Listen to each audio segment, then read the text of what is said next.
যারা ঝটপট সহজ রেসিপিতে মজাদার হালিম রান্না করতে চান তারা এই রেসিপি ফলো করবেন।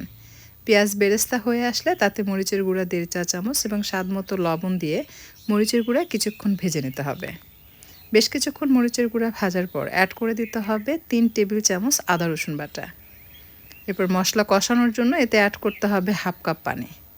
মশলা এবং তেল সেপারেট হয়ে আসলে অ্যাড করতে হবে খাসির মাথা।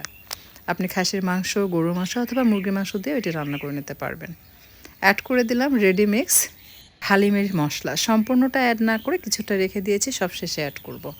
মাংস ভালোভাবে কষানো হয়ে গেলে ফুটন্ত গরম পানি দিয়ে ঢেকে এটাকে সেদ্ধ হয়ে আসা পর্যন্ত হালকা তাপে রেখে রান্না করে নিতে হবে। ভুনা ভুনা হয়ে আসলে রেডি মিক্স ডালের মিশ্রণ ফুটন্ত গরম পানিতে আধা ঘন্টা আগে ভিজিয়ে রেখেছিলাম সেটা সম্পূর্ণটা অ্যাড করে এটাকে মিক্স করে ভালোভাবে কষিয়ে নিতে হবে। কষানো হয়ে আসলে ফুটন্ত গরম পানি দিয়ে মাঝারি থেকে একটু কম তাপে রেখে মাঝে মাঝে নেড়েচেড়ে ঘন হয়ে আসা পর্যন্ত এটাকে রান্না করে নিতে হবে। নামানোর পূর্বে রেডি মিক্স হালিম মশলা দিয়ে এটাকে মিক্স করে নামিয়ে নিন। এতে করে হালিমের স্ট্রং ফ্লেভার পাওয়া যায়। বাগার দেওয়ার জন্য সামান্য সয়াবিন তেল, একটু সরিষার তেল, শুকনো মরিচ, রসুন কুচি, পেঁয়াজ কুচি আর সেই সাথে সামান্য জিরা এবং দিয়ে দিচ্ছি সরিষা।